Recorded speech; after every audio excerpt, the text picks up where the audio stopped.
Yeah, but this is an exchange that happened between Norman Finkelstein and Dr. Cornel West. Dr. Norman Finkelstein and Dr. Cornel West had an interesting exchange recently that has shown up. It's floating across the internet. I respect both of these men. I've been in the same room as both of these men before, and I respect them. Dr. Norman Finkelstein, he was a New York City Maoist. He's a Jewish American, grew up in Brooklyn, New York, and was involved in Maoist communist groups in the 70s. Then he went back to college. And as somebody who has a lot of Holocaust survivors in his family, became a harsh critic of Israel. His notorious book that he wrote is called The Holocaust Industry. And it's about how Israel exploits the deaths in the Holocaust, like his relatives, for political gain. That's Norman Finkelstein. And then Dr. Cornel West, is an African-American writer. He wrote the book Race Matters and Democracy Matters.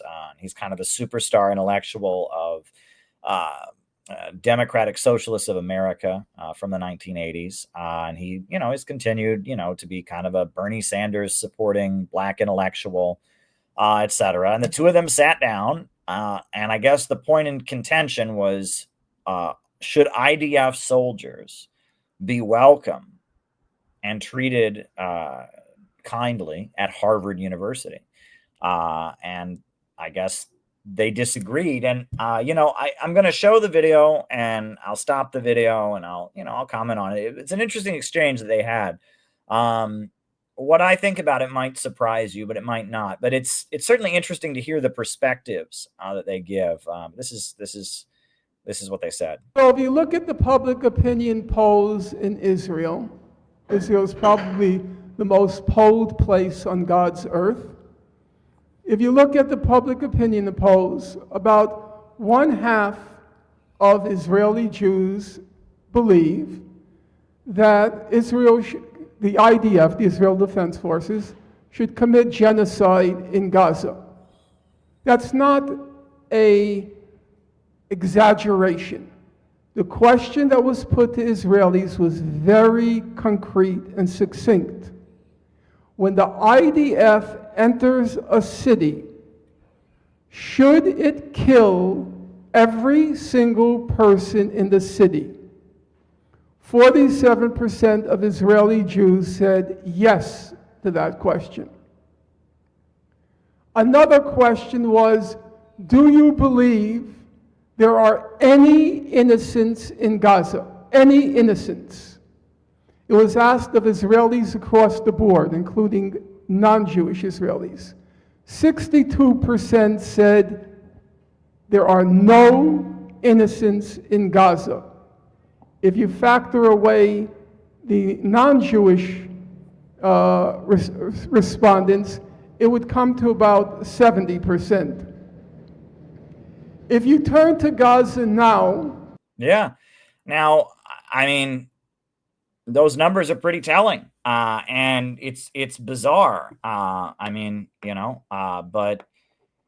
shouldn't be surprising. But at the same time, U.S. mainstream media really does a lot to conceal how bloodthirsty the Israeli population is. A lot of Israelis just want to kill all the Arabs. They just want to kill all the Muslims. They just want to kill all the Arabs.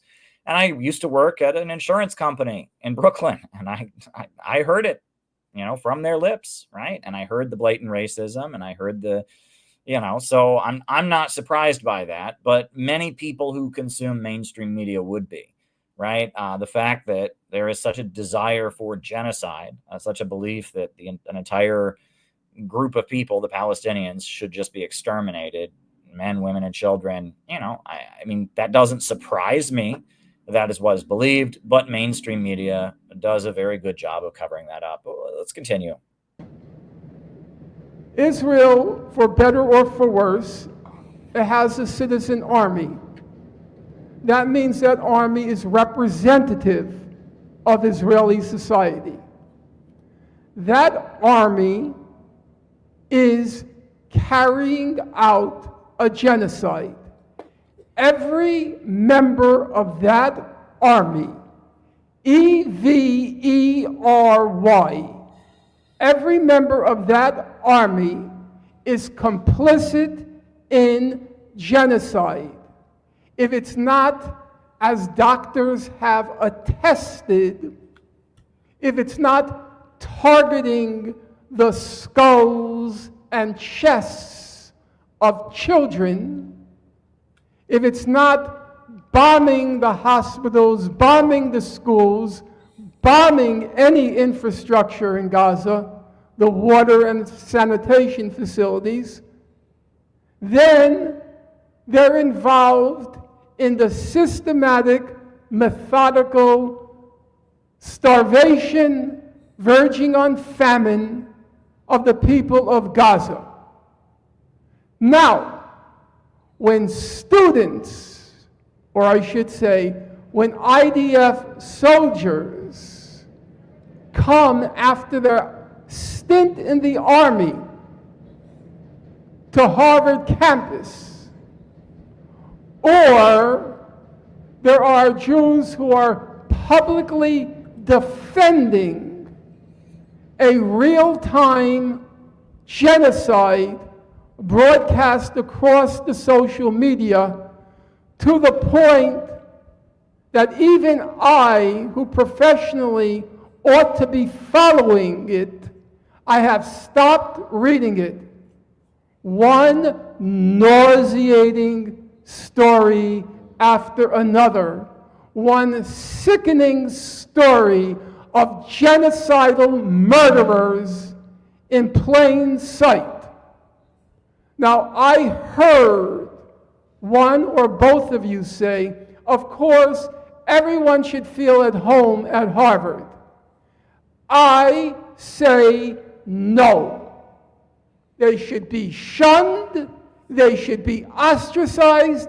If they're there, I suppose they have a right to be there.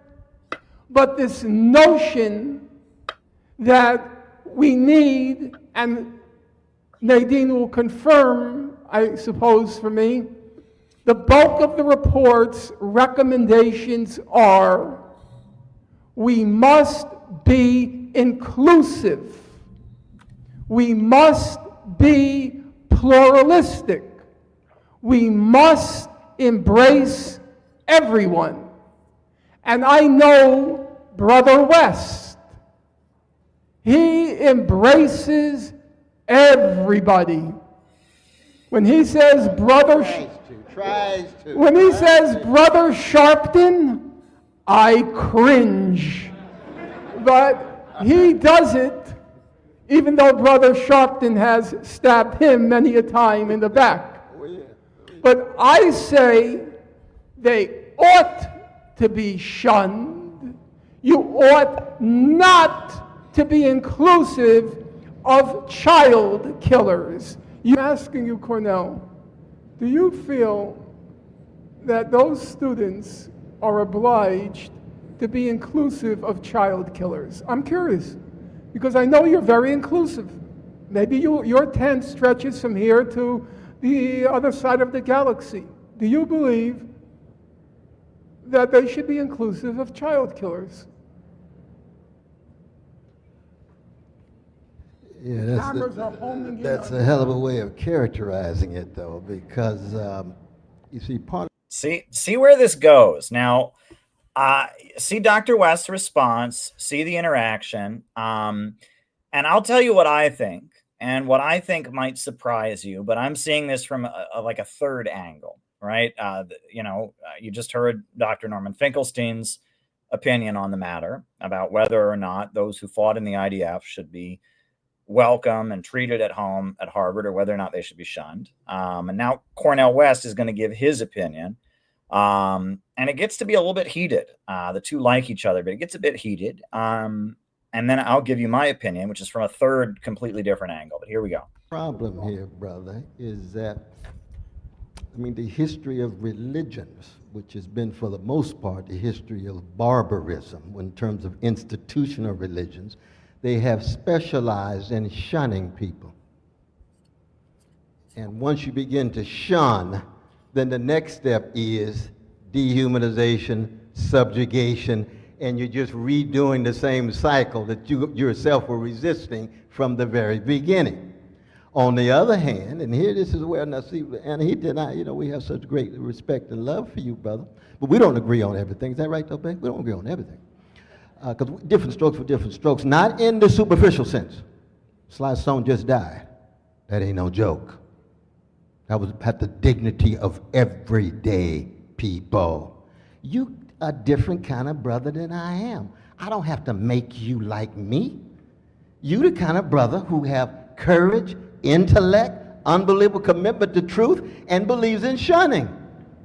I'm a different kind of brother. Shunning people who are connected with killing babies. I don't believe in shunning as if it were No, a it's political connected to- principle. It's a visceral reaction. Yes. There's something revolting about being, as Harvard kept writing, to be inclusive of child killers. I find that just an utterly revolting concept. But isn't it? But we just different kind of brothers. You- Man. We got different kind of fine. temperaments, man. I'm I gonna ask don't you- believe in just. look, Cornel, look at it this I'm way. gonna ask Look at it you- no, this Cornel, way. would you corrupt? If Would we you? shunned One second. every American who supported the extermination of indigenous peoples, there's not a whole lot of folk left in the Okay, history Cornel, of the television. fine.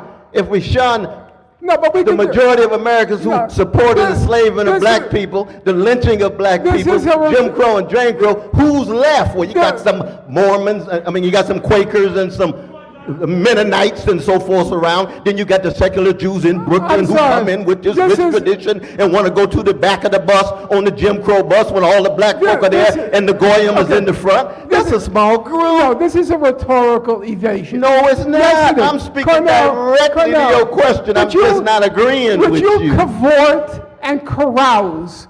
Because these students are complaining. They don't invite us to their parties. That's what they say. They don't invite us to our parties. They don't want us in our groups. They don't want to associate with us. That's microsocial activity, Would though, you brother. cavort? We know that's not Yeah, at but the that's issue. the That's not the report- crucial issue. No, the the question is, report- how do you stop the killing of Palestinian children Yeah, and but- innocent folk, fine, and how do you I'm become all- organized and mobilized enough to No. bring power and pressure to bear? It's not whether they get invited to some party after somebody's Yep. Hillel meeting and so forth and so on. No, we're not going Would to spend time on that. Would you cavort and carouse with a child killer? I'm curious. I don't think that's a trivial question. No. You wouldn't. No. That's my new explicit. You would shun them, correct? I would do more than shun, brother. I'd probably cuss them out and lose my Holy Ghost and kick their behind in the name of Jesus. But the point is, that's not normative. That's not the only model that I want everybody to proceed. I got my own way of being in the world. I'm a jazz man, got my own voice. This is how I decide to live my life. I want to love my way through the darkness. I don't believe in shunning, even given the crimes that people commit. If you got a different view, that's cool. I'm with you. We in the same demonstrations. We go to jail together, and we have fascinating conversations on child killers and how do you respond to child killers. That's all. Okay, so Norman Finkelstein, his perspective is that what Israel is doing is similar to what the Nazis did, crime against humanity.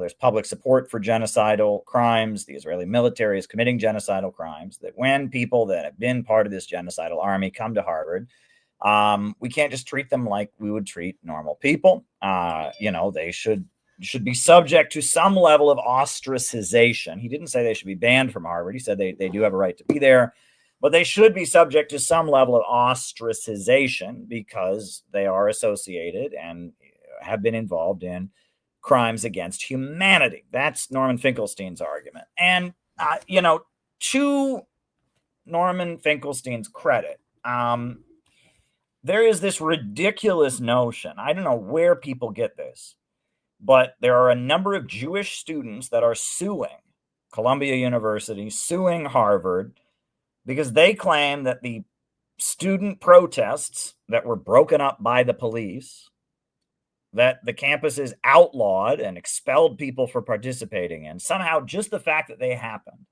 made these Jewish students victims. The fact that there were people on their campus disagreeing with them And those people on the campus who disagreed with them got arrested and kicked out of school. Somehow that makes the Jewish students victims. That's ridiculous, right? And, I don't get it, but, there's certain people, I've seen this my whole life, of people who have the majority opinion. It's always people that have the majority opinion, and they just get so offended by the fact that there is a vocal opposition to their perspective. They think they're victims. And I've seen this my whole life, right? When I was in college, right? I remember at my college was overwhelmingly conservative. Campus Crusade for Christ was one of the biggest organizations. There was a Catholic group. There was a Jewish group called Hillel. They even started a moderate, progressive Christian group at one point. But somebody at my college started the Atheist Humanist Alliance. And there were a number of students at my college who were just deeply offended that existed. And I said, and it's just like they just don't understand that other people are allowed to have their perspective. And I said to them, you have Campus for Crusade for Christ. The Catholics have the Newman Center. The Jews have Hillel. Why can't the atheist students have the Atheist Human Alliance? Well, that's disrespectful of me. They're saying that God isn't real. And it's like, that's what they believe. You are allowed to say what you believe. They are allowed to say what they believe. If the college was going around saying that at this college we believe there's no God, you would have the right to object to that. If the college was going around and saying all students at this college must believe in God, I mean, it technically was a religious college tied to the Methodist Church, but it was just like they just couldn't understand that these other students with their atheistic views existing was not somehow a huge violation of their rights. And when I was in high school, there was all of this talk that somehow anti-war protesters existing was offensive to people who had relatives in the military, right? And I heard this from teachers. I heard it from classmates. The fact that anybody anywhere protested the Iraq War was really, really offensive to anyone who had relatives in the military. And I would say to them, you do realize there are actually people in the military who were opposed to the Iraq War. And they'd say, no, that's not true. That's not true. They are really excited. They love their country. That's why they signed up. And it was just like somehow, and it's always people that are in the majority. It's weird. Minorities get it, right? People with a minority perspective understand that they're in the minority and that their right to be in the minority should be protected. But it's always something about people with a majority opinion. They think somehow people disagreeing with me that have no institutional power are victimizing me. That's what the Israeli students are doing right now, right? Columbia University expelled a bunch of students and fined them and suspended them and called the police and dragged them out for protesting against Israel at Columbia. But still, they were there, and the Jewish students had to hear a view that they disagreed with, so therefore Columbia University is oppressing them. At Harvard, right, students were arrested, students were suspended for saying from the river to the sea, whatever, but they were there, and so they're oppressed. And so Norman Finkelstein is responding to, this notion that that it is somehow an affront to Israeli military personnel or Israelis or people that support Israel. It's an affront to them that people disagree with them, and that every effort should be made to bend over backwards and make sure that no one ever makes them uncomfortable by reminding them that people disagree with what Israel's doing. That's ridiculous. That's absolutely ridiculous. And then Dr. Cornel West is responding by saying, okay, and he's and Norman Finkelstein is saying, look, what Israel is doing, crimes against humanity, killing children. Look, people are going to be stigmatized for that. People are going to be viewed as pariahs if they're involved in that. I don't have an issue with that. And he's responding to the other extreme at the Ivy League schools. That's Norman Finkelstein. So then Dr. Cornel West is coming at it from the perspective of a man whose degree is in theology, right? And his background is as a Christian. And he says, look, right, he's going from the example of the life of Jesus Christ, from the teachings of Dr. Martin Luther King Jr., the way he sees it. Saul of Tarsus, who became the great promoter of Christianity, murdered many, many Christians. He was a murderer of Christians, was a guy who went around killing Christians, but then he converted to Christianity, and became a great advocate of the Christian faith and the author of much of the New Testament. And that, Jesus was frequently confronted. Why do you associate with sinners? And he said, well, does a doctor heal people that aren't sick? I go where I'm needed. And that the Christian gospels have a message of forgiveness. I have a message that, you should always offer forgiveness and kindness and brotherhood, even to the most reprehensible people, and that none of us are good enough in the eyes of God. All of us are sinners. None of us are perfect, and it is only through the grace of Jesus Christ that we are saved. And so, who are we to judge? And that it's not our job to go around persecuting other people. It's rather our job to bring about reconciliation and forgiveness in this world. I understand Dr. Cornel West's perspective on that as well. Now, again, they're talking kind of about apples and oranges. They're talking past each other, right? Norman Finkelstein is responding to Israeli personnel, Israeli soldiers, saying, why are people not embracing me and telling me I'm awesome when I go to Harvard? I'm oppressed because there are people at Harvard who disagree with Israel. Cornel West is saying, well, of course people are going to disagree with that, but his perspective is, I do not believe in putting scarlet letters on people. I do not believe in shunning people. I do not believe that anyone is a pariah. I don't believe that anyone should be declared toxic and cast off by society. I believe that it is my duty as a Christian to try my hardest to seek reconciliation and forgiveness, even with people that I find reprehensible. Now, they're both bringing a legitimate perspective. I don't even think they really disagree. I mean, I don't think that Norman Finkelstein is calling for, IDF soldiers to be crucified and harshly punished. He's just saying people are going to treat them bad because of what Israel's doing. I don't think Cornel West is saying that they should, give a medal to these Israeli soldiers and, make sure no one ever disagrees with them and make sure that they have total safe space. No, I don't think he's saying that.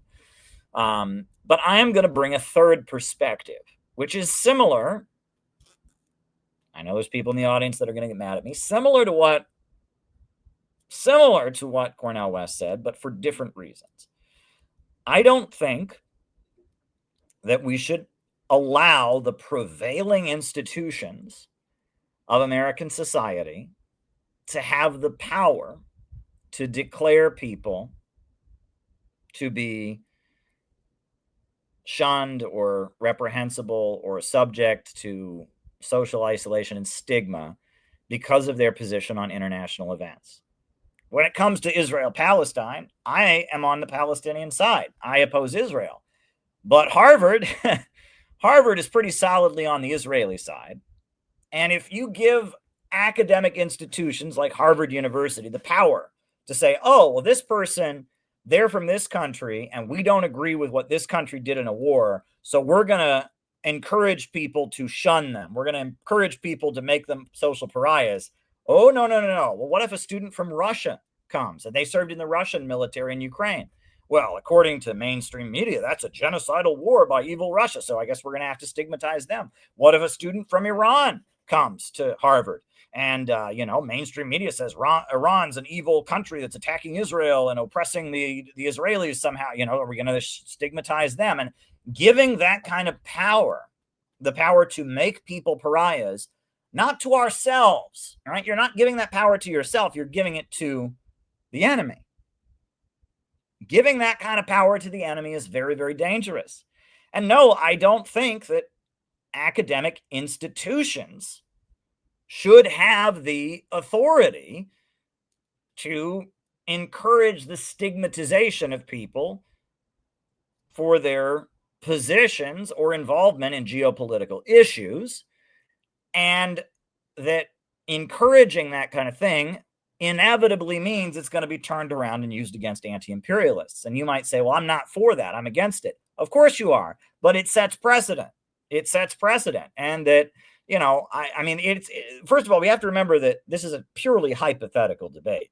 I mean, Harvard and Columbia are bending over backwards to make sure that, Israelis are comfortable, that, that pro-Palestine students are punished, etc. But we're hypothetically talking about should academic institutions hypothetically punish or have some level of stigmatization against pro-Israeli people or people that are involved with the Israeli government.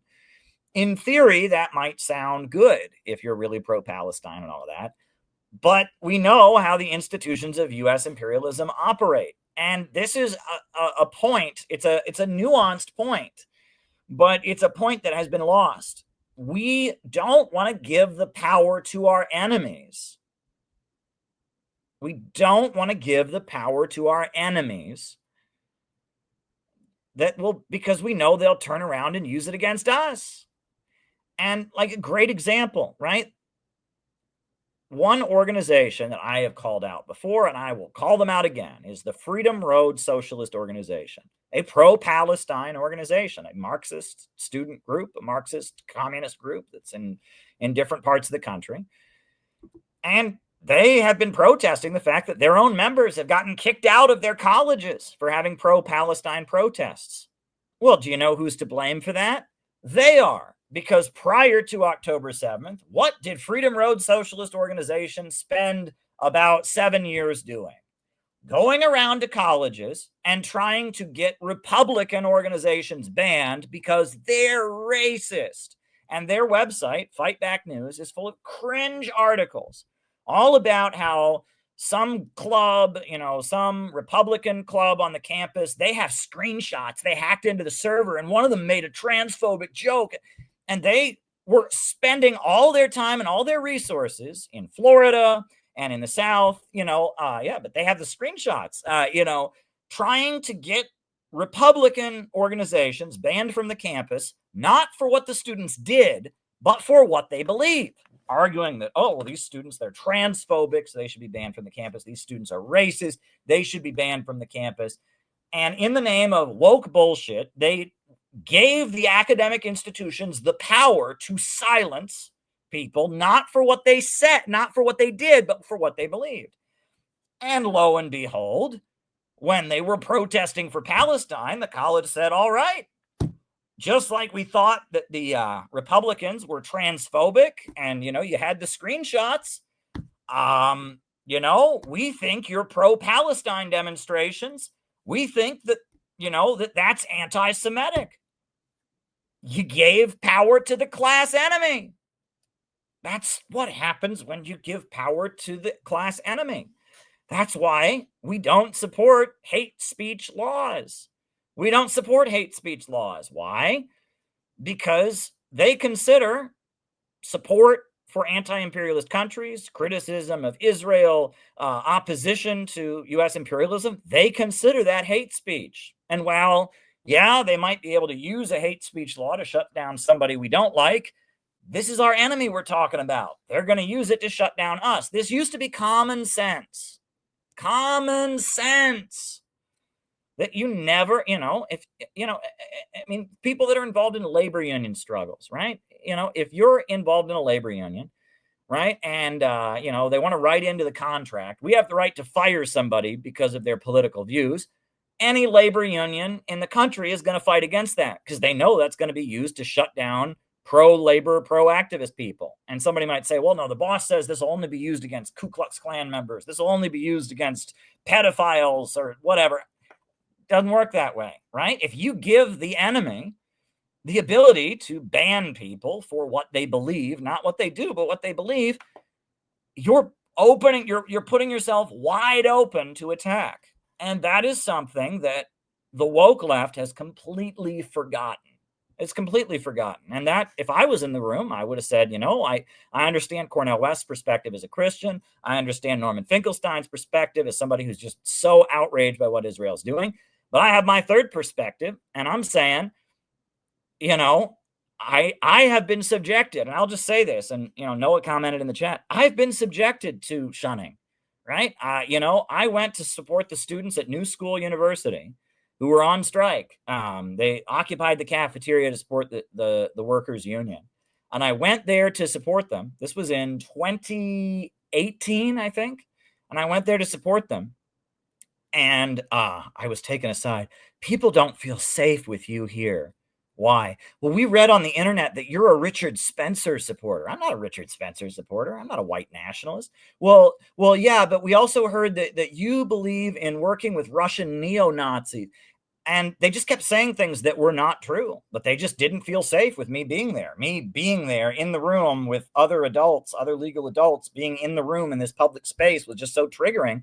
I had to leave because the internet said I'm bad. And that's not the only time. Generally, whenever I go into any socialist or leftist space, as somebody who's made more sacrifices and done more for what socialists and communists supposedly believe than anybody, I'm generally risking being removed. Right? Because the internet has said I'm a bad person.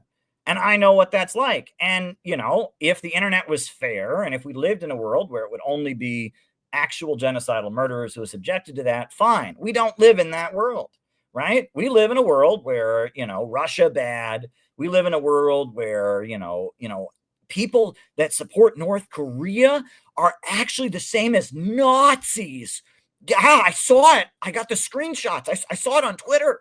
We live in a world run by fucking idiots, right? Fucking idiots like Freedom Road Socialist Organization that were going around getting Republican groups banned.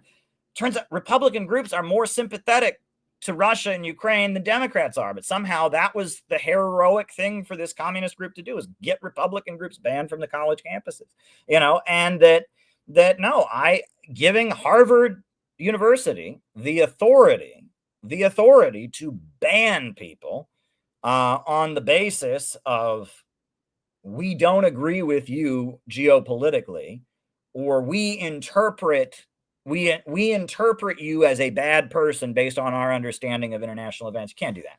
No, you can't do that. And so I don't agree with Norman Finkelstein. I don't agree with Cornel West. I have my third perspective, and that I would never give the enemy, which is U.S. imperialism, I would never give them, their institutions, their military, their government, would never give them the authority to subjugate people to stigmatization for their beliefs. I would just never do that. And this is something that wokeism, this is the difference between wokeism and regular old-fashioned leftism. Old-fashioned leftists used to understand this, right? In 2010, that very same organization, the Freedom Road Socialist Organization, they all had their homes raided by the FBI. And I was a member of the Workers' World Party. And the next day after they were raided, we had a protest in Cleveland at the Justice Center. And you know who showed up? A bunch of old people. A bunch of old senior citizen Communist Party members showed up because they remembered what it was like when the FBI came to their homes and when the FBI came to their jobs. And you know who else showed up?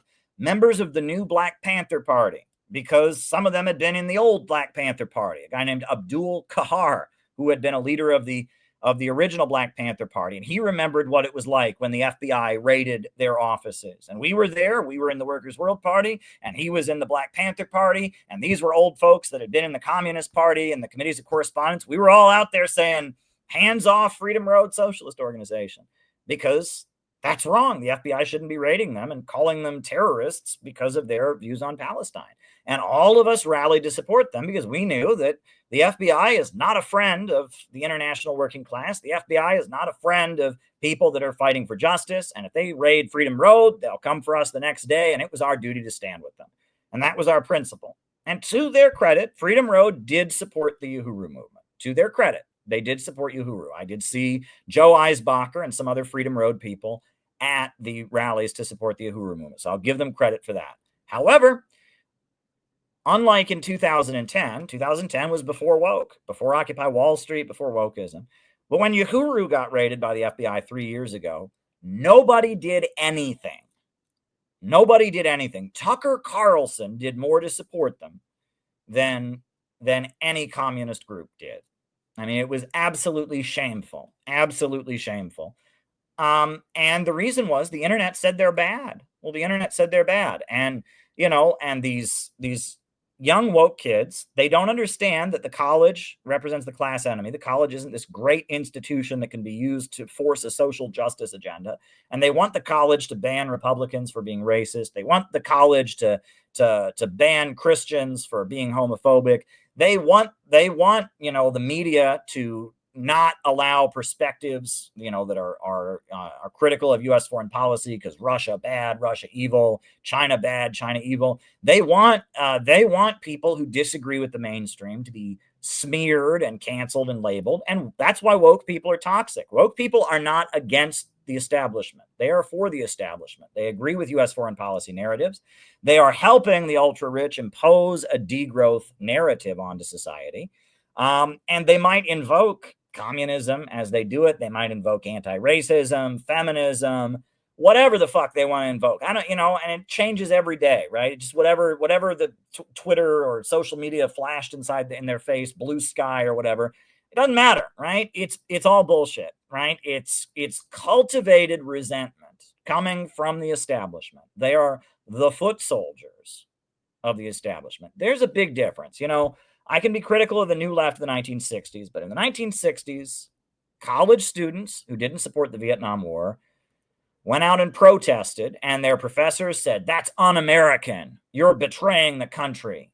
And their universities kicked them out and expelled them for their protesting. And the police beat them up and arrested them for their protesting. And nowadays, if you go to Harvard or Yale or Columbia and all of that, it is your duty to oppose Republicans, and you get an A+, and you get extra credit for saying Republicans are bad people. Republicans are racist and sexist, and they are Nazis just like Putin. Very good, little Johnny. That's another A+ for you. That's another star. It's not rebellion. They're just little enforcers of the status quo. It's actually much more similar to what the Nazis did when they drove the Jews out of the universities, right? I mean, do you think that the SS and the Hitler Youth, they were heroically battling their professors? No, right? There would be one Jewish professor who was a Marxist, and then the SS would get together with the permission of the government, and they would condemn the professor, and the professor would get dragged away by the Gestapo. That's basically, so brave to be a little Mussolini. Yeah, and no, we're living in a really weird, different time. But the difference between the left, the old left, and woke is woke are just enforcers of the institutions. The institutions have beefed up their social justice narrative, their social justice, perspective. And because of that, woke people have, woke people have no objection to these institutions. U.S. imperialism is good as long as it has rainbow flags. U.S. imperialism is good, as long as it says Black Lives Matter, and these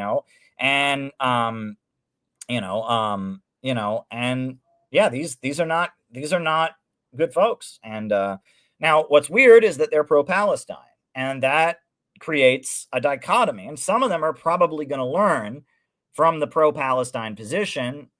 Some of them are probably going to learn from it, but I'm not saying it's going to happen overnight, and it's not easy. And so that was my response to that.